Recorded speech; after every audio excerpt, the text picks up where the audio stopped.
Uugnay ng pamahalaan sa sambayanan ay inyo ring mapapakinggan sa 104.3 FM band. Magkaisa, magtulungan para sa pag-unlad ng ating bansa. Radio Pilipinas, Radio Publiko sa 104.3 The Capital. Ang ating mga programa at serbisyo para sa mamamayang Pilipino. Ibabahagi natin mula alas 6 ng umaga hanggang alas 12:30 ng tanghali. Monday to Friday sa 104.3 FM band. Radio Pilipinas, Radio Publiko, and The Capital. ang boses ng Pangulo. Sabay na maghahatid ng serbisyo sa mamamayang Pilipino in the new era of collaboration. Banda mula sa iba't ibang bahagi ng bansa. Radio Pilipinas, Radio Publiko sa 104.3 The Capital. Sa patuloy na paghahatid ng balita at pagbibigay serbisyo publiko, kinilala ng prestiyosong Asia Pacific Broadcasting Plus Awards 2025 ang galing at dedigasyon ng Radyo Pilipinas. Patunay ito ng tapat na paghatid ng serbisyo sa mga Pilipino, maparadyo, TV at maging sa makabagong paraan ng paghahatid ng balita sa mundo ng social media. Sa pangunguna ni Presidential Broadcast Service Director Dindo Amparo, kasama ang lahat ng kawani ng Radyo Pilipinas. Inaalay namin ang pagkilalang ito sa bawat Pilipinong aming pinaglilingkuran. Radyo Pilipinas, Radyo Publiko. Ito ang Presidential Broadcast Service Radyo Pilipinas, Radyo Publiko. ng bagong Pilipinas para sa bagong Pilipino. Naghahatid ng mahahalagang balita at impormasyon. Nag-uugnay ng pamahalaan sa sambayanan. Tulay sa himpapawid ng serbisyo publiko. Radyo Pilipinas, Radyo Publiko, ang boses ng Pangulo. Sa Mega Manila, 738. Radyo Pilipinas, Radyo Publiko. Oras, 7 minuto makalipas ang alas 3 ng hapon.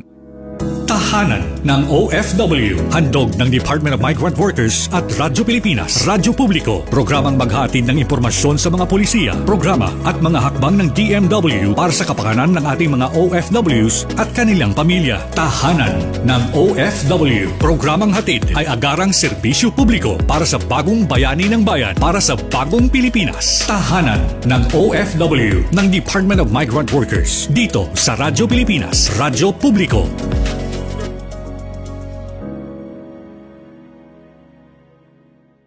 Magandang araw po sa inyong lahat, lalo't higit sa ating mga minamahal na mga OFWs at inyong mga pamilya. Mula po sa tahanan ng mga OFWs, ako po ang inyong lingkod, Secretary Hans Leo Kakdak, na nag-iimbita sa inyong lahat na sumubaybay sa ating bagong programa sa Radyo Pilipinas, ang Tahanan ng OFWs.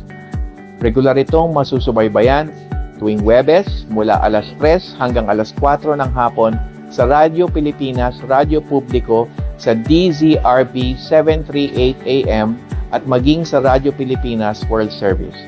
Ang ating programa ay mapapanood din sa opisyal na Facebook page ng Radyo Pilipinas at ng Department of Migrant Workers. Sama-sama po nating pag-usapan ang mga kwento ng pagsusumikap ng ating mga bagong bayani at alamin ang mga programa at serbisyo na hatid ng DMW sa ating mga OFWs saan mang panig ng mundo. Bukas po ang tahanan ng OFW sa ating lahat. Kaya't halina't, tutukan at sama-sama nating ipagmalaki sa mundo ang ating mga bagong bayani sa ating bagong Pilipinas. Maraming salamat po.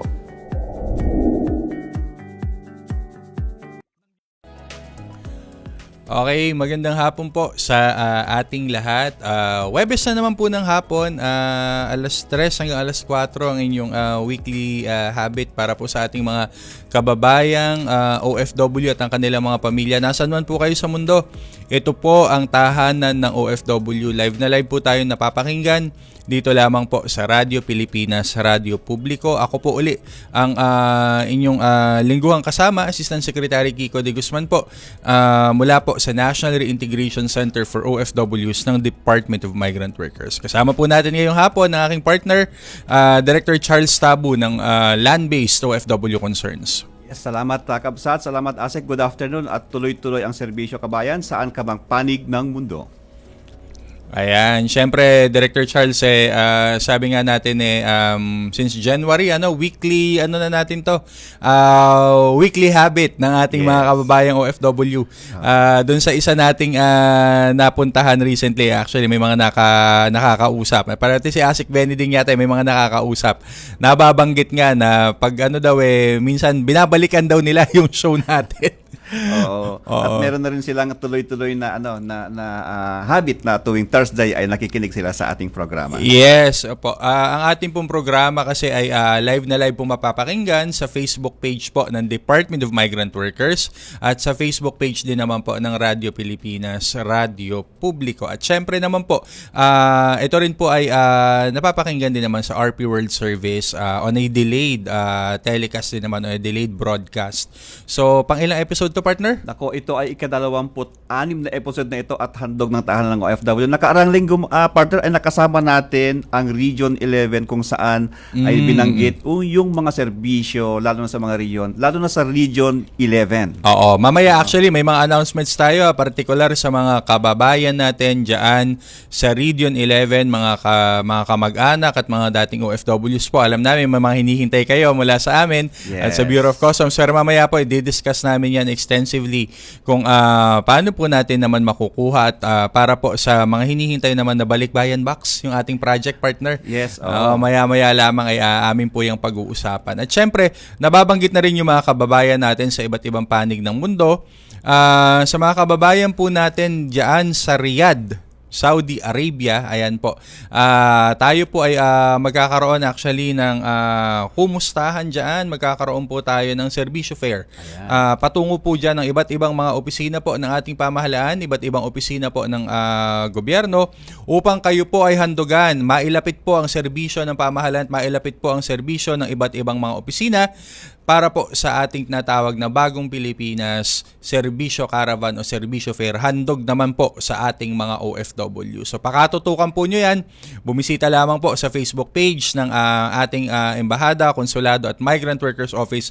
Diyan po sa Riyadh. Mangyayari po yan ngayong weekend po. Okay? Ngayong paparating na weekend. Diyan po sa Riyadh, Saudi Arabia. Ganun din po, syempre sa mga kababayan naman natin sa Osaka, sa Japan. Simultaneous po, meron din po tayong ginaganap or gaganapin na Bagong Pilipinas Serbisyo Fair or Serbisyo Caravan. Diyan naman po sa Osaka, Japan, ngayon din pong paparating na linggo. So paki-check lang po ang social media channels ng ating mga migrant workers offices para po sa mga anunsyo kung paano kayo makaka-avail ng serbisyo ng ating mga opisina ng gobyerno dyan. Yes, at dahil tuloy-tuloy ang serbisyo ng DMW, isang magandang panayam ulit ng handog natin ngayong hapon. At makikibalita tayo mamaya sa Migrant Workers Office ng Dubai. Pero bago yan, narito muna ang mga ilang palala mula sa tahanan. Ayan. Balita mula sa tahanan. Magandang hapon. Narito mga balita mula sa DMW nitong nakalipas na linggo. Filipino cruise ng MV Magic Seas nakauwi na. Ligtas na at nasa piling na ng kanilang pamilyang 17 tripulante mula MV Magic Seas makaraan ang kanilang repatriation matapos ang pag-atake ng Houthi sa kanilang barko habang naglalayag sa Red Sea noong July 6. Dumating sa Ninoy Aquino International Airport ang unang 6 na tripulante noong July 11 habang sunod na nakauwi noong July 12 ang 11 pa na sinalubong ng personal ni Migrant Workers Secretary Hans Leo Kakdak. Kaugnay nito, nasa ligtas na kalagayan na rin ang 8 sa 21 tripulante ng MV Eternity Sea nang makarating na sila sa Jizan Port sa Saudi Arabia matapos ang sinapit na pagsalakay ng mga Houthi. Iniulat ni Secretary Kakdak kay Pangulong Ferdinand Marcos Jr. na ligtas sila at nasa pangangalaga na ngayon ng Migrant Workers Office at OWA, katuwang ang one-country team ng DFA Jeddah Philippine Consulate General. Ayon kay Labor Attaché Fidel Macauyag, isa sa ilalim sila sa medical check-up at iba pang kinakailangang protocol. Nakatakda silang ma-repatriate pabalik ng Pilipinas anumang oras. Tiniyak ni Secretary Kakdak ang buong suporta ng gobyerno, kabilang ang financial assistance, medical check-up, mental health assessments at psychosocial counseling para matulungan sila makabawi mula sa dinanas nilang pagsubok sa dagat. Pinuri rin niya ang tapang ng mga Filipino seafarers sa kabila ng sinuong na panganib. Kasabay nito, iniimbestigahan pa ang kalagayan ng 13 iba pang seafarers ng MV Eternity Sea at nagsasagawa na ng home visits sa kanilang mga kaanak para tiyakin ang buong suporta ng gobyerno alinsunod sa utos ng Pangulo na sa bagong Pilipinas walang maiiwan. Balita mula sa tahanan. Agarang tulong ng DMW sa OFW sa Israel, tuloy-tuloy. Patuloy na nakatatanggap ng tulong ang mga overseas Filipino workers sa Israel mula sa Philippine government sa pamamagitan ng pamimigay ng emergency financial aid ng ipinadalang Rapid Response Team o RRT ng Department of Migrant Workers. Sa ulat ni RRT Head Attorney Falcone Millar kay Secretary Hans Leo J. Kakdak, dumating sa Israel ang kanyang grupo noong July 7. Ito ay alinsunod sa direktiba ni Pangulong Ferdinand R. Marcos Jr. na agad tulungan ang mga Pilipinong migranteng naapektuhan ng kaguluhan sa gitnang silangan. Nakapagbigay na ang RRT ng tulong pinansyal sa 682 OFWs kabilang ang 104 OFW sa Tiberias na tinatayang 2 oras ang layo mula sa Tel Aviv. Bago pa man dumating ang RRT, 188 OFWs na ang nakatanggap ng ayuda kaya't umabot na sa 870 ang total na nabigyan ng financial assistance mula nang magsimula ang kaguluhan sa pagitan ng Iran at Israel. Nagsisilbi ang RRT na katuwang ng Overseas Workers Welfare Administration sa pagbibigay ng emergency relief at financial assistance lalo na sa mga OFWs na nasa ospital, nawala ng trabaho o nasira ang tirahan dahil sa bakbakan. Ayon pa kay Millar, bagamat tila naka-adjust na sa sitwasyon ang karamihan sa mga OFW sa Israel, mahalaga pa rin ang pagsailalim nila sa regular na psychosocial counseling upang matulungan silang makabangon sa mga pinagdaanan nilang trauma. Balita mula sa tahanan. At ito mga balita para sa linggong ito, kami ang inyong mga naging tagapagbalita. Ako si Dan Garcia. At ako naman si Angel Neliasca mula sa tahanan ng OFW, Radyo Pilipinas, Radyo Publiko.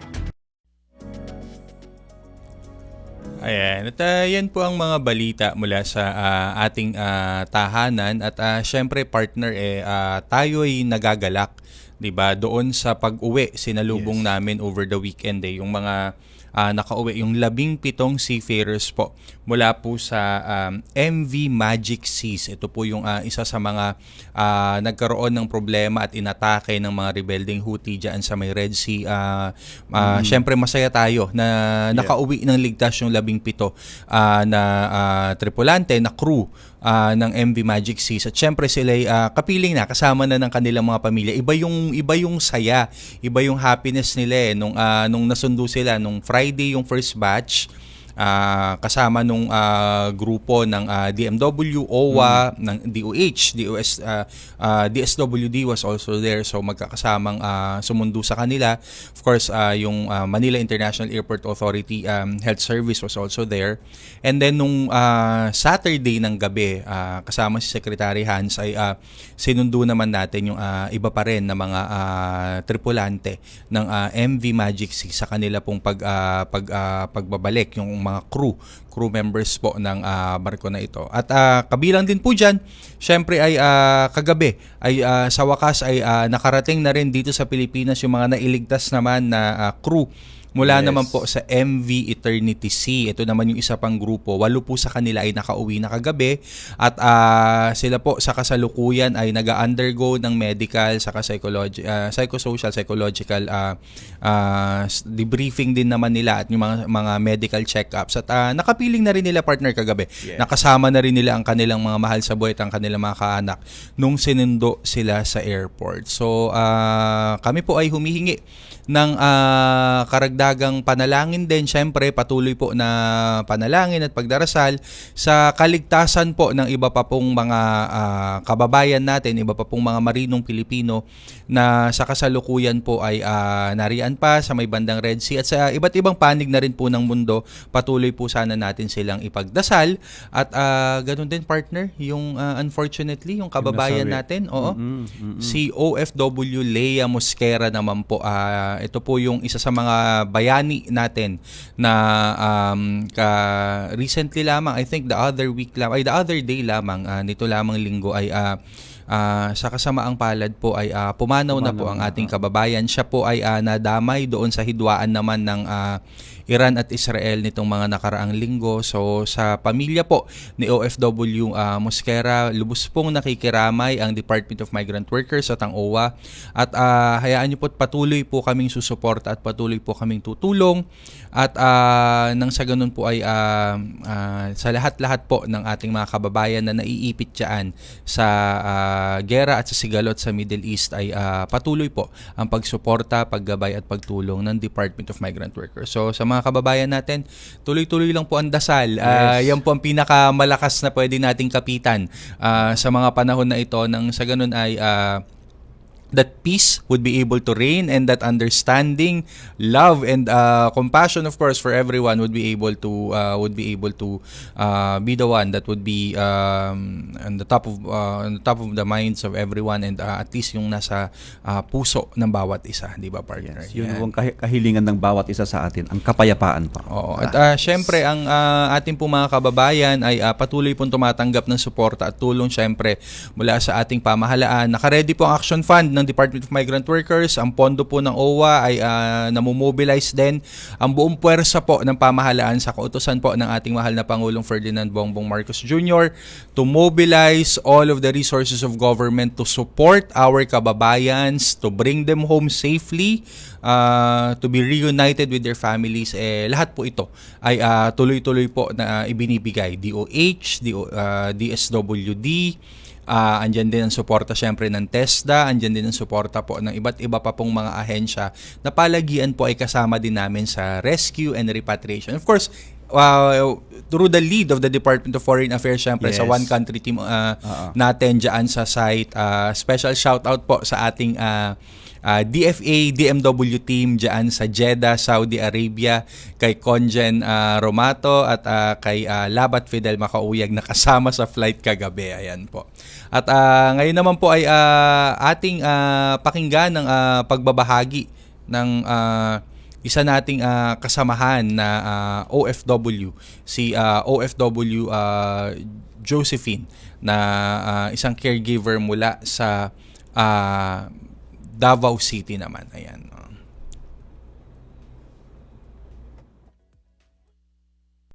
Caregiver ako doon for almost more than 2 decades. 2004 ako dumating ng Israel. June 15, nangyari to sa Batjam. Nag-direct hit ang bahay, nag-direct hit ang likod ng building namin. So, nung direct hit na yon, yung ano niya, ang lawak. So, yung sa likod talaga namin, sabog talaga. Nasa shelter kami that time. Nung time na yon, 4 lang kaming hindi talaga umano sa floor. Lahat ng kasama namin duguan. Nasa floor lahat. So, survival lang lahat. Nakapwesto kami sa shelter. Kasi, nung once na may alarm kami, tatakbo kagad kami sa shelter. Dahil sa inang-ina, 10 minutes, may parating na ballistic missile. So, 1, 2, 3, dinig namin yung sabog. Nung pang-last na talaga, akala namin sa building na talaga namin. Yun pala sa likod ng building namin. Which is, natamaan talaga kasi yung mga kasamahan namin duguan Sa awa ng Diyos, inanuhan lang talaga kami. 4 kami, walang tatsa talaga. Pero napalundag kami kasi ang impact ng missile, yung impact niya, yung nagdilim na yung paligid. Tapos na siya, yung amoy niya na hindi na kami makahinga. Tapos yung door pa ng shelter namin nagbukas. So pumasok yung ibang mga bubog ng mga glass dahil doon sa ibang mga room to room. So yun, survival lang talaga na makalabas kami kasi hindi na kami makahinga Nagdilim na yung paligid. So napilitan talaga kaming lumabas kasi ang inisip namin baka gumuho din yung building namin. Which is paglabas din namin, yung mga door nasa labas na tumutulo na yung may tubig na kaming nag-aano sa amin. Tapos yun, kahit may mga bubog, napilitan talaga kami, lumabas kami para makasurvive kami. Actually, kababakasyon ko lang nung June 4. June 4 ako dumating sa Israel. June 5 ako dumating. Then, after a week noon, bigla na lang nagkaroon ng yung bombing, yung ballistic missile talaga na umano talaga sa Batcham. Nagpapasalamat kami sa tulong na nakauwi kami ng Pilipinas sa OWA, sa DMW, especially din sa sa embassy ng Israel. Tumulong talaga sila sa amin na makauwi kami dito. Tapos responsive din sila sa mga tawag namin. Responsive talaga sila hanggang nakauwi kami dito. Salamat na nakauwi kami ng buhay dito sa bansa natin. At malaking tulong talaga ang ginawa niyo na kung sino yung gustong umuwi galing Israel, gustong umuwi na buhay. Maraming salamat. Thank you so much. Kaagapay mo, saan ka man sa mundo. Ayan. Siyempre, ang ating kababayan ay, di ba, ma'am, welcome home po. Ayan, kasama sa mga madalas nating nasasalubong at atin namang, siyempre ay sinasamahan sa kanilang repatriation, di ba? So, welcome home po sa ating mga kababayan. Yung pong iba nating mga kababayan dyan sa Middle East, lalo na po dyan sa Israel, voluntary repatriation pa rin po tayo kung nais nyo na pong umuwi at kung nais nyo na po na kayo makapiling din ng inyong mga pamilya, makipag-ugnayan lamang po sa ating Migrant Workers Office diyan po sa bansang Israel. Ayan. At partner, ngayong hapon ay live via Zoom ang ating bisita. Sino ba ang ating bisita ngayong hapon na ito? Ako partner, makakasama natin ngayon ang isang magiting at masipag na labor attaché sa Dubai. Yan po ay walang iba kundi si Labat Jan. Labat Jan, magandang hapon. Ay, magandang umaga pa rin dyan. Labat Jan. Labat Jan, good afternoon. Ang lagi kong kausap kahit anong oras sumasagot sa kanyang pagtawag natin sa kanyang Facebook account o kung saan man paano natin siya ma-reach out. Ayan. Labat Jan, magandang umaga po sa iyo Jan. Kumusta po kayo Labat, Jan? bumati ka muna. Yes. Magandang hapon, Assistant Secretary Kiko de Guzman at ganoon din sa iyong partner, kay Director Charles Tabo. Sa atin pong mga kababayan na sumusubaybay sa programa ng tahanan ng OFW dito sa Pilipinas at maging sa labas ng bansa, lalong-lalo na sa Dubai and Northern Emirates. Magandang araw at magandang hapon po sa inyo. Ayan. Ang alam ko ito, biglang nag-home consultation may inihatid ito Kaya pero babalik-balikan itong si Labat dahil Labat, balita ko ay next week nasa Dubai ang ating caravan, tama ba? Asek sa August 3 ang August schedule 3, natin. oo. For the caravan, yung Dubai leg natin is on August 3, Sunday. Ano ang mga aasahan ba ng ating mga kababayan dyan sa ating caravan sa Dubai? Sa ngayon, may 10 government agencies na tayo na nag-signify at siguradong makakarating at makakapagbigay ng serbisyo sa ating mga kababayan. So, gagawin natin ito sa Dubai World Trade Center. Ito ang isa sa pinakamalaking venue na pwede nating ibigay para ma-accommodate ang mga 2,000 hanggang 3,000 kababayan natin na siguradong mabibigyan ng serbisyo ng iba't ibang ahensya ng gobyerno na nanggaling pa ng Pilipinas ang karamihan.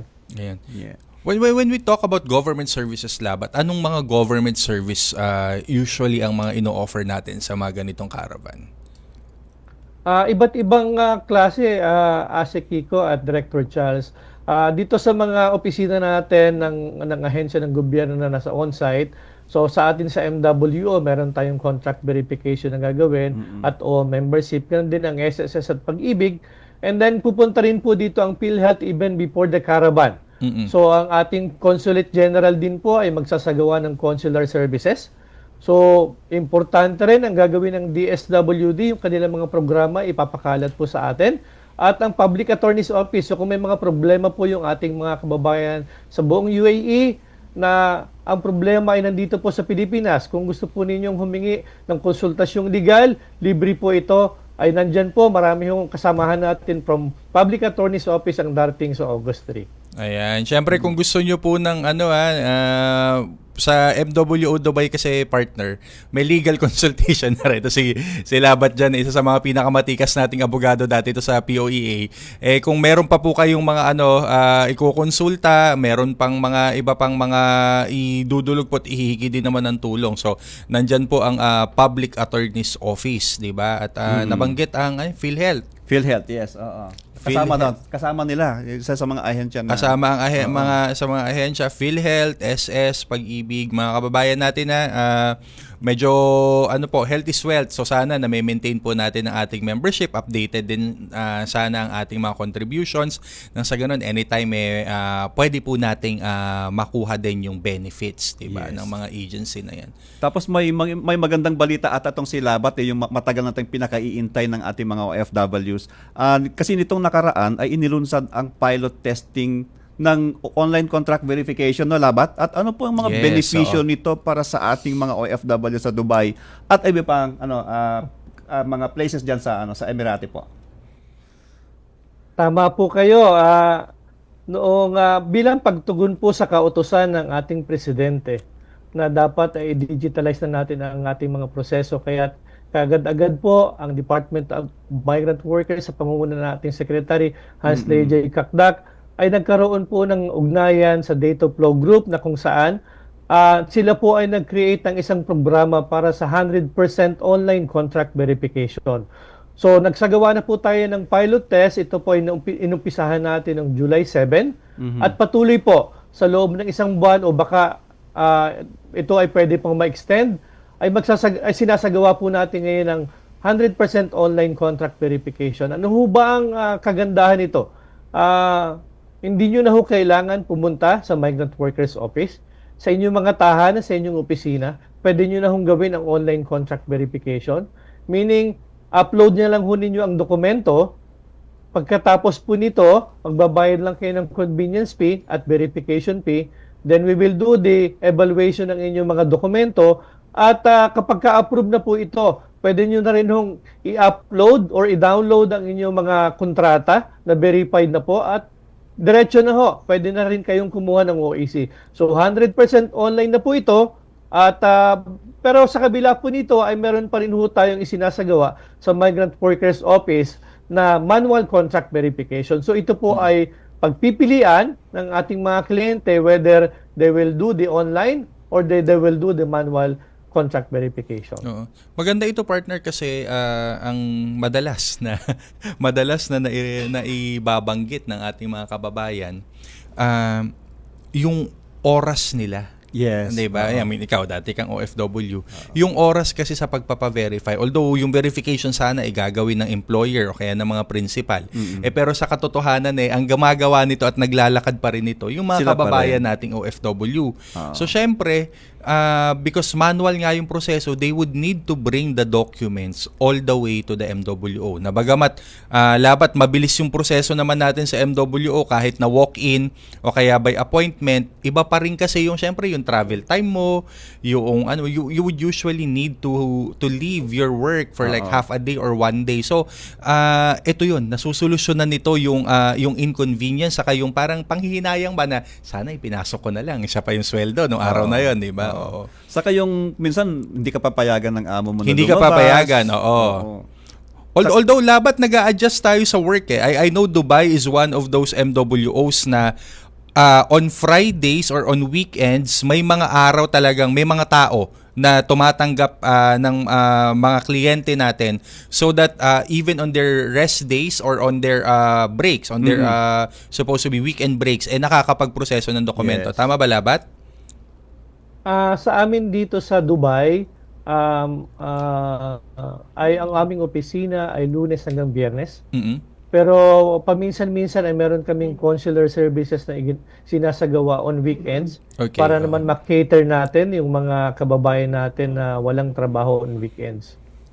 Di ba? So at least yung convenience kasi, especially partner, 'di ba? In some areas, kahit sabihin mong ito, medyo compact pa ang UAE Dubai, Abu Dhabi, but in some areas, like halimbawa, if in the future we would be able to roll this out after the pilot in areas like Saudi Arabia, It would take about 10 hours by land trip or several hours ng flight from one city to another just for these documents to be verified. So napakaganda ng nito, kumbaga convenient. Again, the power and the beauty of digitalization.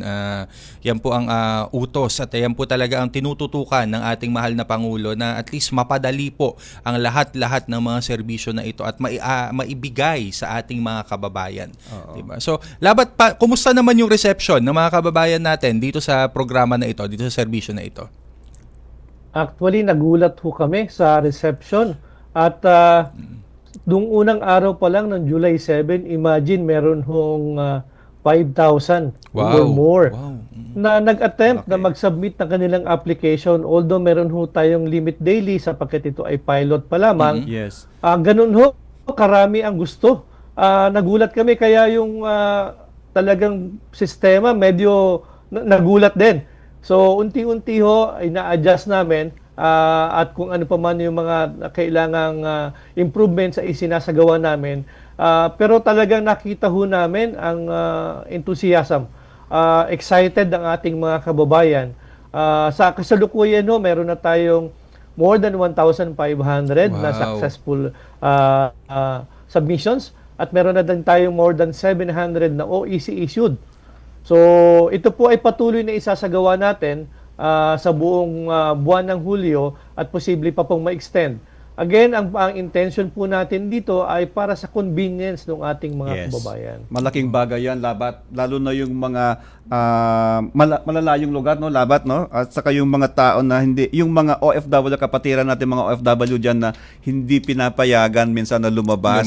Oo. So, nabibigyan natin sila ng serbisyo right from their, right from the convenience of their offices or workplaces or the convenience of their homes, home away from home. Doon sa ibang bansa. So since na pilot run pilot test pa lang ito, may mga may mga dapat ayusin. May mga improvements pa, mga program improvements, but definitely on the right track para at least mas mapadali at mas maging convenient ito sa ating mga kababayan.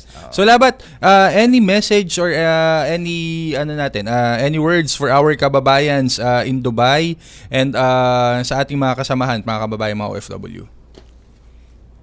Sa atin pong mga kababayan sa Dubai and Northern Emirates, ang inyo pong Migrant Workers Office at Department of Migrant Workers ay 100% po na present para bigyan ng tulong ang ating mga kababayan. Huwag po kayong magkatubiling lumapit sa aming tanggapan para po maibigay ang tamang tulong sa inyo. Ang ating pong serbisyo, nandun pa rin ho ang contract verification, nandun pa rin ho ang accreditation ng ating job order, and ang ating assistance to nationals. So wag ho kayong magtubili, wag ho kayong mag-alala, sapagkat kami po ay nandirito para tulungan kayo. Ito po ang mahigpit na kautusan ng ating Pangulo at ang ating Secretary na sa lahat ng nangangailangan, pati ang kanilang pamilya, lahat ng OFW, documented or undocumented, ay kailangan pong bigyan natin ng tulong. Ayan. That's Labor Attaché Jan Rio Bautista of MWO Dubai. So partner, maraming salamat sa iyo. Yes, oo. Magbe-break lamang tayo ng konti at sa pagbabalik natin ay atin po makakapanayam ang ilang mga OFWs po na nag-avail ng mga serbisyo ng Department of Migrant Workers. Magbabalik po ang tahanan ng OFW. Calling all runners out there. Ipakita ang pagmamahal sa inang bayan at soberanya. Halina't makilahok sa takbo para sa West Philippine Sea 2025 sa Quirino Grandstand, Manila sa darating na July 27, 2025. Mayroon itong tatlong kategorya, 3K, 5K, at 10K. Race shirts are provided to all registered participants. Hayaan ang mga yabag ng ating mga paa ang maging simbolo ng nag-aalab na pagmamahal at pakikibaka para sa West Philippine Sea. Para sa registration at karagdagang detalye, bisitahin ang official Facebook page ng Philippine Information Agency. Isang mensahe mula sa PIA at ng himpilang ito. Serbisyo. Bayang Mahal News Nationwide. Balitang pambansa. Sa ulo ng ating Pinakamalawak na pagbabalita. ang radyo ng Pilipinas. Radio Pilipinas. Balitang mahalaga sa bawat mamamayan. Ang radyo ng publiko. Radio Publiko. Nag-uugnay ng pamahalaan sa sambayanan. Ay inyo ring mapapakinggan sa 104.3 FM band. Magkaisa, magtulungan para sa pag-unlad ng ating bansa. Radio Pilipinas, Radio Publiko sa 104.3 The Capital. Ang ating mga programa at serbisyo para sa mamamayang Pilipino. Ibabahagi natin mula alas 6 ng umaga hanggang alas 12:30 ng tanghali. Monday to Friday sa 104.3 FM band. Radio Pilipinas, Radio Publiko, and The Capital. Ang boses ng Pangulo. Sabay na maghahatid ng serbisyo sa mamamayang Pilipino in the new era of collaboration. Basta mula sa iba't ibang bahagi ng bansa. Radio Pilipinas, Radio Publiko sa 104.3 The Capital. Good news! Ang inyong pinagkakatiwalaang Radyo Pilipinas nasa TV na. Oo, nasa TV na. Ang Radyo Pilipinas 738 AM ay live nang mapapanood sa Channel 3 ng ABS-CBN TV Plus at Channels 45 to 49 ng GMA Affordabox. Kaya may access ka na sa balitang totoo anytime, anywhere. Sa radyo, sa social media at TV. Radyo Pilipinas 738 AM. This is a public service announcement. Discipline is the key. Umiwas sa aksidente sa daan. Ang pagmamaneho ay may kaakibat na responsibilidad. Hindi basta mapaandar lang ang sasakyan. Kilatisin ang sarili, ang kahandaan sa manibela. Siguruhing inyong konsentrasyon ay hindi magagambala. Importante rin na ating laging isipin, init ng ulo ay huwag pairalin. Bagkus, kaligtasan ng lahat ang siyang dapat unahin. Isang mahalagang paalala mula sa Presidential Broadcast Service at Radyo Pilipinas, Radyo Publiko, 738.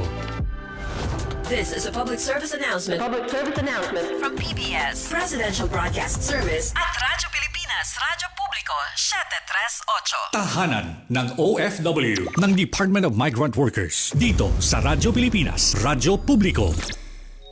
Kalinga at aksyon para sa mga bagong bayani.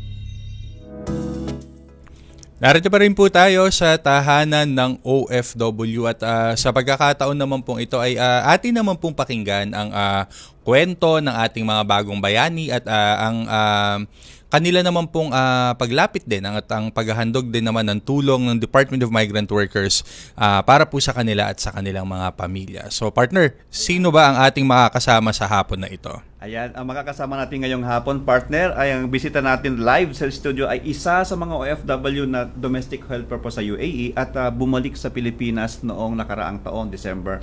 Ma'am, magandang hapon po. Siya po, si Ma'am Jocelyn Madeha Mengote. Magandang hapon po, ma'am. Magandang hapon naman po, sir. Kumusta na po kayo, ma'am? Ito, medyo okay naman po. Oo. Asik siya po yung nagtrabaho siya doon and then sa kasamaang palad po ay na-diagnose po siya ng breast cancer. So, umuwi po siya para magpagamot po. Ma'am, kumusta na po yung kalagayan ng po, ma'am, pagpapagamot nyo? Tuloy-tuloy pa rin naman po ang chemotherapy ngayon pero medyo okay naman na po. Nakalimang chemo na po ako. Ay, so nakalimang rounds. Ma'am, medyo kailangan nating parang magpaka-healthy. Opo. Kasi ito yung mga ito yung mga stages na talagang sinusubok ang ating katawan. So, kumusta po ang mga check-ups, ma'am? Okay naman na po. Okay naman po. Tapos nabigyan din natin siya, ma'am, ng partner nung June 13 ay lumapit po siya sa atin. At kami po ay nakapagbigay din po ng Department of Migrant Workers sa sa tulong ng ating programa Action Fund po ay nabigyan natin siya ng financial assistance po. Yeah, salamat ma'am, po. na-check up ka na sa sa OFW hospital natin? Hindi po. Sa East Avenue po ako nagpapagawa. Sa East Avenue ka So maganda rin siguro, partner, from time to time, lalo na pag medyo nasa recovery siya kasi may mga wellness programs ang ating OFW hospital at kasama nga dyan syempre yung binuksan natin tamang-tama last year, pinasinayaan ng ating mahal na presidente, nag-groundbreaking tayo para maitayo kasalukuyan ng construction ng cancer care center natin sa OFW hospital. So sa kasalukuyan, at least yung wellness part doon sa mga nagre-recover ay nagagawa ng main hospital, and in the future yung mga ibang mga gamutan na rin na related sa cancer ay maiaalok at maibibigay na rin syempre natin sa mga nangangailangan nating kababayang OFW. So i-endorse natin siya, partner, sa ano? Oo, kasi yung wellness na ano nila, yung mga check-ups, yung wellness, magandang ano rin yan. Saka para medyo ano rin ng makasagap-sagap naman ng hangin sa ibang lugar si ma'am, di ba? Para ano naman natin. Saka ma'am, yung doon po sa OFW hospital po, kung ano yung sa kasalukuyan ng mga serbisyo po, ay libre po yon. Opo. So i-endorse ka po namin doon para sa mga services na pwede namin ibigay sa inyo po ng libre. Saka syempre from time to time she would need the check-up and so maganda rin na nasusundo natin, susunduin ng ating ambulansya, ng ating sasakyan, madadala doon, ma-check up. And even ma'am, yung mga referral, yun naman po yung kagabi kasama namin si Sec Ted Herbosa sa lubong sa airport. Sabi nga niya basta DOH hospital, 'di ba? Mga ospital ng DOH ay welcome na welcome ang mga check-up at welcome na welcome ang pag-access ng ating mga OFW sa mga medical services ng ating mga DOH hospitals all over the country. Yan naman. Yes. So, kaya ma'am, nawa po ay ang tulong at dasal ng ating pamahalaan sa inyo pong tuloy-tuloy na reintegration at pagpapagaling po, ma'am. Salamat po. Salamat. Ayan. Tapos, meron pa tayong ibang mga kasamahan, partner? Yes, meron pong dalawa bisita natin ngayon dito live dito sa studio po, partner. Bibigyan po natin siya ngayon ng financial assistance kasi sila po ay dumulong sa atin. Siya po ay ang una ay si Ma'am Bermina Destura Calderon po.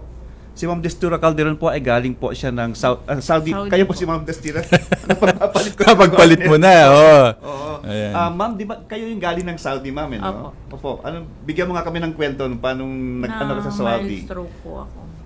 Okay po akong isang buwan sa employer ko na stroke na po ako. Na-stroke ka. Oo. Pero kahit na-stroke na po ako, nagtrabaho pa rin po ako ng 3 months sa employer ko. Hala? Okay. Kailan ka ma'am nakauwi? April 26 po. Ngayon taon lang ma'am. Kumusta naman po kayo ma'am? Medyo affected pa po yung left leg. Nagte-therapy na? Nakakapag-therapy? Partner, nakakaramdam siya ng dizziness, no? Parang nahihilo-hilo ka. Tapos pagka humiga, nahihilo. Pagbangon, nahihilo pa rin.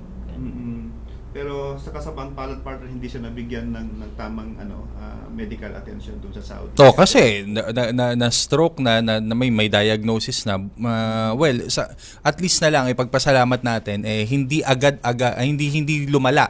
Kasi supposedly kung gano'n, dapat naagapan na kapag therapy, na kapag siya. So maya-maya siguro babalikan natin si ma'am. Sa pagkakataong ito puntahan muna natin yung isa pa nating bisita. Yes. Siya naman po para hindi ako makapagpamali, ma'am, no? Siya po, ma'am, si Ma'am Gina Lynn Conda. Magandang hapon po sa inyo, ma'am. Siya po ay galing ng Qatar po. Siya po ay galing ng Qatar. Tapos umuwi siya nung January 14 January po.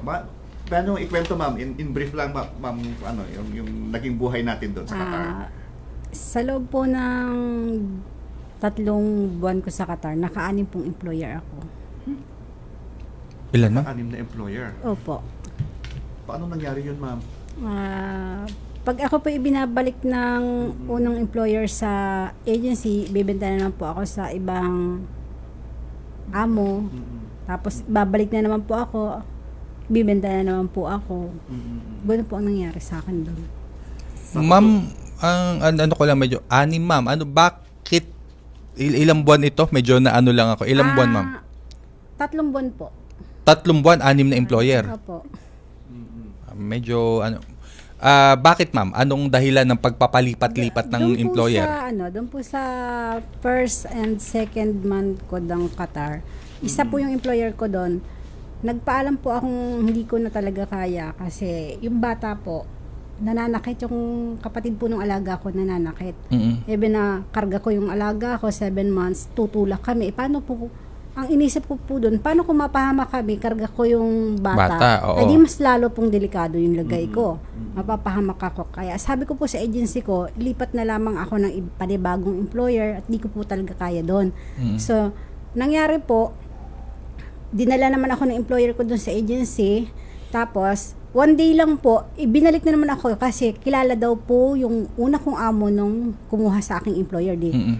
And then, panibago na naman po na employer, 3 days lang, balik na naman ako. Hanggang sa naka-anim po ako, ganun po. Paulit-ulit lang po. Ma'am, kinasuhan mo na ba yung kasi itong medyo may problema yung ano nito, may problema yung FRA nito, yung agency lalo na dun sa ibang bansa at well, syempre agency rin dito sa Pilipinas kung bakit hinahayaan na hindi na maganda yung isa ho. Sige, medyo ano natin, baka lang talaga salbahe yung amo so dapat ma-blacklist na. Pero yung sumunod doon ng paulit-ulit mukhang may problema nito yung Foreign Recruitment Agency. Sa 6 na beses pa naman na partner. 6 na beses in a span of 2 months, 'di ba? Na ano, so sana ma'am wag mong bitawan kung nakapag-file ka na ng kaso, wag mong bitawan. Tutulungan ka po ng Department of Migrant Workers para na sa ganun ma'am ma-blacklist yung employer, ma-blacklist yung agency, ma-blacklist din kahit yung agency dito sa Pilipinas po ng hindi na po makapanloko o wala pong masaktan na iba pang mga Pilipino po na nagtatrabaho sa ibang bansa. Para hindi na po sila makaranas ng gaya po ng naranasan nyo, ma'am.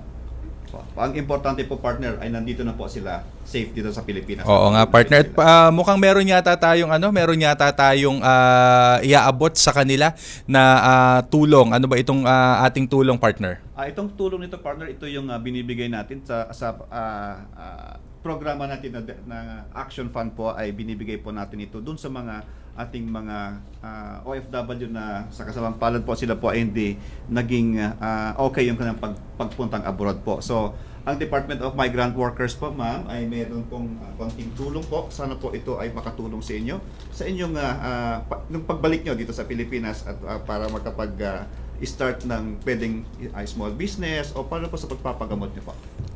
Ayan, so abot natin sa kanila. Iaabot ko na po kay ma'am, para hindi ko na magpagpapalit. Kay ma'am Conda, Ginaline Conda po, ma'am. Ayan. Ito po, yung bigay po, 50,000 po mula sa Action Fund ng Department of Migrant. Thank you po. Ayan. At kay ma'am Calderon naman, siguro hindi na po nagkamali, partner. Ito po, yung parehas na po, 50,000 po mula sa Department of Migrant. Pag ikaw ay nagkamali diyan, partner, pag may ano diyan, ikaw ang magdadagdag at mag-aabono diyan. Yan ang ano natin. Pero sa mga kababayan po natin, bagamat hindi po kalakihan yung anong tulong na ibibigay po, sana po ay kahit papano ay nakakadagdag po ito sa mga gastusin at kami naman po ay hindi tumitigil sa pag-alalay sa ating mga kababayan. Yan po ay palagian naman mula po sa Action Fund. So, ma'am, baka may mensahe po kayo. Maraming salamat po sa tulong na ito. Makakatulong din po ito sa mga anak ko kasi nag-aaral po sila. 5 po ang anak ko. Okay. Salamat na rin po kay Ma'am Sherry Lou at saka kay Shirley Santiago. Sila po ang tumutulong. Mga case handler nila. Mga nagpatulong. Oo. Ma'am, baka may mensahe po tayo. Maraming salamat din po sa DMW sa binigay pong assistance sa akin. Malaking tulong po ito sa aking 5 anak na pinag-aaral. Ako po ay single ma'am at solo parent po talaga. Thank you po. Opo. And si ma'am. Thank you rin po kay Miss Mine sa kay Miss Cherry Lo. Parang paramihan ng mga parang kailangan nating i-count yung mga case handler ng mga to. Oo. Magaling naman po sila. Ayan. Maraming salamat po sa inyo. Yung dalawa na pangyakin. Ma'am, kayo naman po. Maraming salamat po talaga sa inyo kasi ang laki ng tulong na nakapagpatayo ako ng bigasan dahil sa tulong nyo. Wow. Magandang balita po yan. Opo. Isa pong inspirasyon para sa ating mga natutulungan, partner. At syempre po, kami naman po sa DMW ay palagiang nandyan, di ba? At nakasuporta at nakaalalay. Yung pagpapa-therapy mo, ma'am, yung tuloy-tuloy na gamutan. Lumapit lamang po kayo sa amin at buong-buo naman po ang puwersa ng ating pamahalaan. Marami po kaming nakaalalay at marami po kaming nakasubaybay para sa tuloy-tuloy po ninyong recovery. At kay ma'am, ako ng referral yes, kay Sir Atoy kasi yung mata ko ipapacheck ko kasi may katarata po ako. Sige ma'am. Ma'am, pag ano ma'am, I think we have Opta services sa DMW Hospital. So, pag ano ma'am, kung hindi man po sa OFW Hospital, gaya po ng binanggit ko kanina, sa mga DOH hospitals po ay libre din naman po makukuha ang mga serbisyo na yan.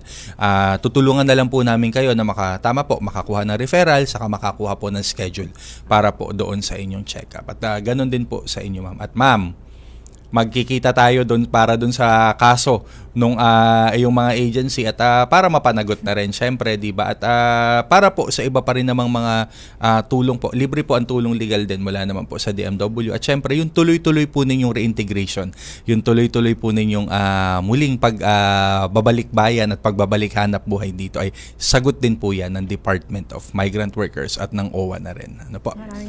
Maraming salamat po at mabuhay po kayo at sana ay fight lang. Kay Sir Charles. Wala naman po ay mandato po namin na tulungan ang bawat OFW kung saan po sila panig ng mundo. Ayan po. At kahit papaano partner, ay tayo nakapagbigay tulong muli sa hapon na ito at nakapagbigay serbisyo sa ating mga kababayang OFW. Maiksing announcement lang po sa mga kababayan po natin na naghihintay ng kanilang mga balikbayan box diyan po sa Davao Region. Kayo po ay pakisagot po ang inyong mga telepono, pakisagot po ang mga mensahe sa inyo.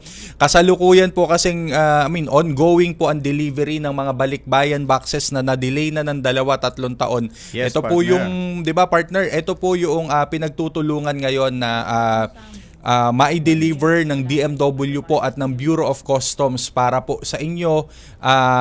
Nagde-deliver po kami ngayon in particular sa Davao Region. So pakisagot po ang inyong mga cellphone, ang inyong pong mga numero at pag may tumatawag po pakisagot po. Naka-flash po sa screens diyan, tawag po kayo sa amin ding sa aming opisina din sa Davao po para nang sa ganun ay inyo pong matanggap na ang inyong mga balikbayan box. Ongoing delivery po this week and next week. Yes. Davao Region, and then susunod na po dyan ang Soxargen. Nakaschedule din po kami na mag-deliver din naman dyan sa mga lalawigan ng South Cotabato, Sarangani, North Cotabato at dyan po sa may General Santos City. So ayan naman partner, ang bilis ng oras. Ang bilis ng oras. Marami pa tayong pag-uusapan. Pero anyway, every Thursday nandito po tayo para maglingkod sa ating mga OFW. Kaya abangan sa susunod na episode ang may makabulang talakayan para sa ating mga bagong bayaning OFW. Ito po si Director Charles Tabo ng OFW Concerns ng Department of Migrant Workers. At muli po, Assistant Secretary Kiko De Guzman po ng National Reintegration Center for OFWs. At muli po, ito ang tahanan ng OFW. Tahanan ng OFW ng Department